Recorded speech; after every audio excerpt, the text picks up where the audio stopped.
50 на страници во кои се содржани точките на што се обврзува земјата, број акцијскиот план за малцинствата со Бугарија, во кој телевизија 24 имаше увид. Во акцијскиот план е наведена и криминализација на јавни навреди по повеќе основи, потребата од препораките на Комитетот за малцинствата на Советот на Европа за борба против говорот на омраза и криминалот од омраза, забрана за јавно поттикнување на насилство, омраза или дискриминација врз основа на раса, етничка припадност, религија, верување или националност, криминализацијата за расно или верски мотивирани јавни навреди, закани или клевети, одредби против поттикнување, помагање или поттикнување на такви прекршоци и забрана за расно профилирање. Закони кои чекаат и треба да бидат донесени, а меѓу клучните измените на Законот за народен правобранител, кој се уште чека на двотретинско мнозинство. Се потенцира и Законот за правична застапеност кој треба да биде донесен, но и вработување во Агенцијата за следење на јазиците и Комисијата за антидискриминација. Македонија се повикува и на одредбите од Уставот, Законот за употреба на јазиците, Законот за употреба на знамињата,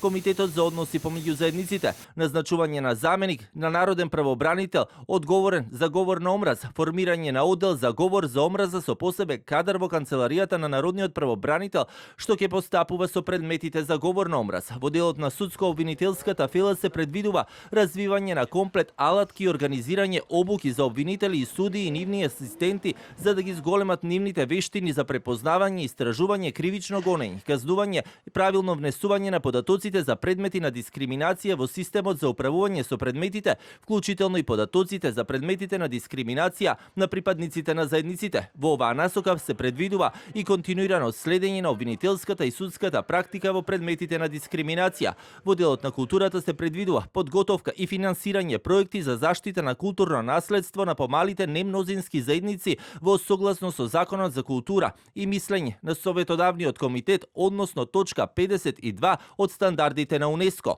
Посебен акцент е ставено и на образовниот процес, односно развојот на нова или подобра наставна програма за предметите во основно и средно образование, но и вработување на наставници кои ги говорат јазиците на малцинствата. Акцијскиот план е направен во соработка со европски експерти. Сепак истиот вчера беше тема на која македонското и бугарското МНР ги спротиставија ставовите, особено во делот на јазикот, откако бугарското МНР во својот допис македонскиот јазик го квалификуваше како достапен јазик кој го користат граѓаните на Република Северна Македонија, а пак Скопје и порача на Софија, наместо со политиканство да се позанимава повеќе со аргументи и факти и да покаже европски вредности.